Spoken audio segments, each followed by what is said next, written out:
A year ago, we moved into this apartment. It's a 2-bed flat that we're renting at Quintain Living in London, and in this video, I'm going to show you what it looks like on good days.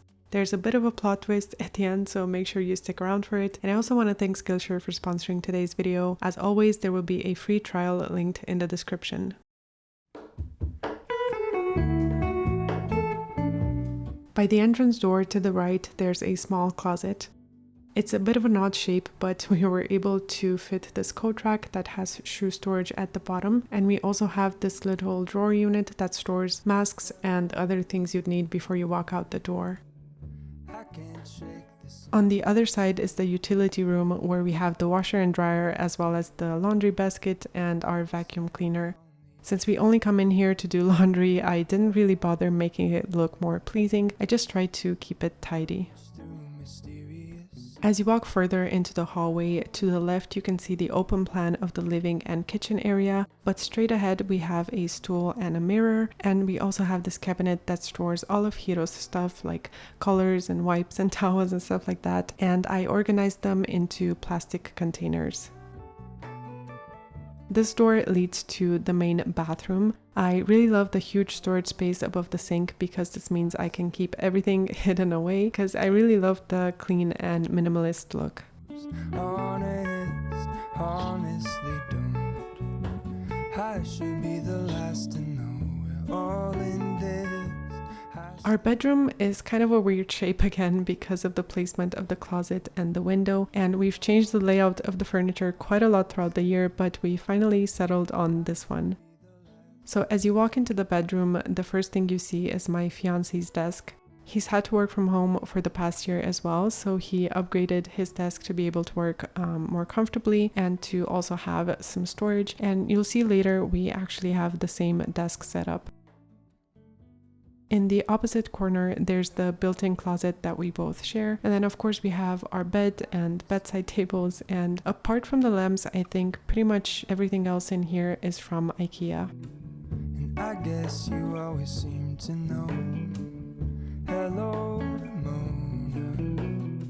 We had these storage boxes from the previous bed, but we still use them to store our winter coats and other random things that we don't use often. Back the life I used to know.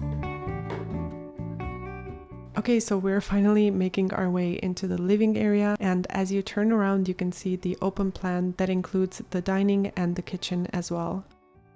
Maybe you can tell at this point that we live very close to an IKEA because most of the furniture is from there, but I will of course link everything in the description.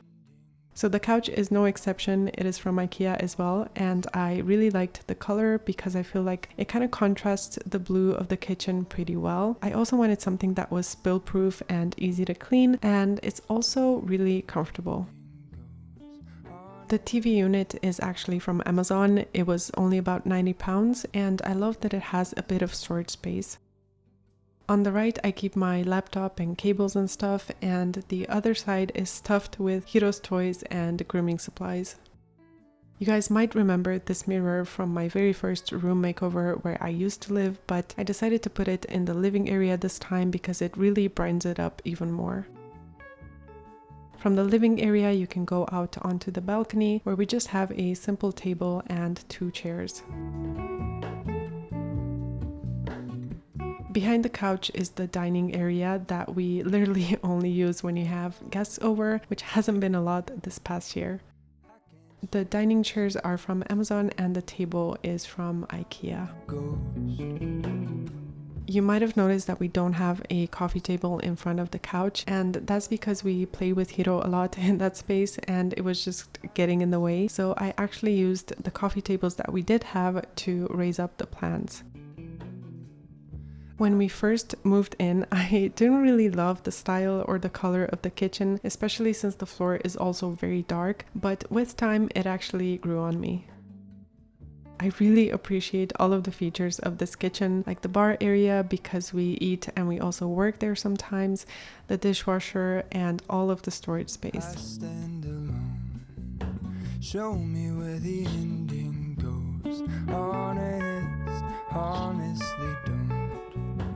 I should be the last to know we're all in this.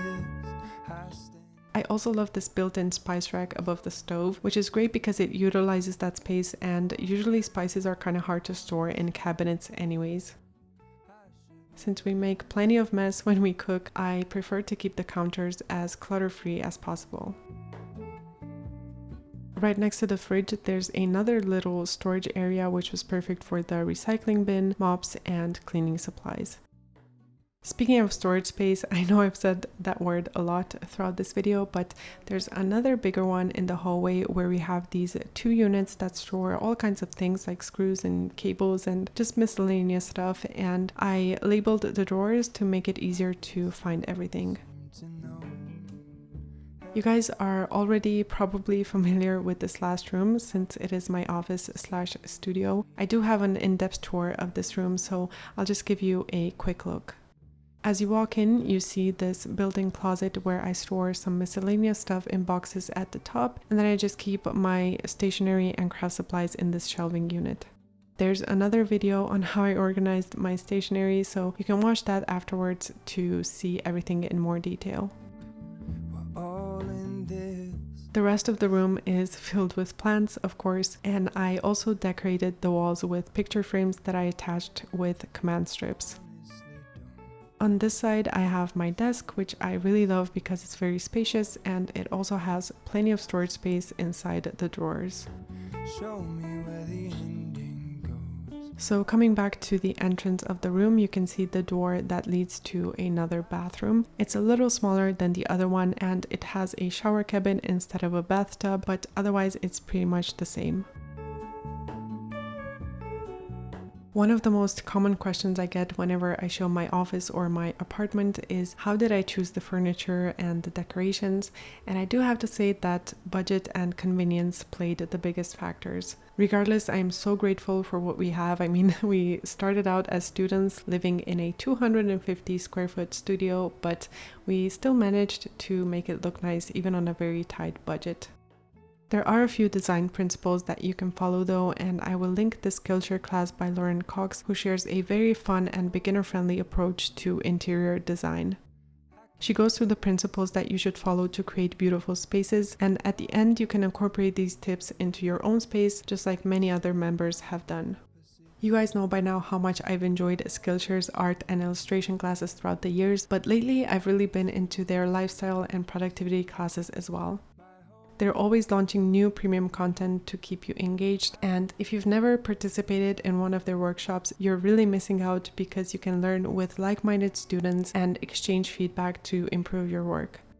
So the first 1,000 of you to click the link in the description will now get a full month of premium membership. Alright, so as you're watching this, we are actually in the process of moving to another apartment. We only planned on living here for 1 year, so it is sadly time to move on, which is bittersweet because I'm really gonna miss this place and all the memories we've created here, but at the same time I'm also really excited about the new one.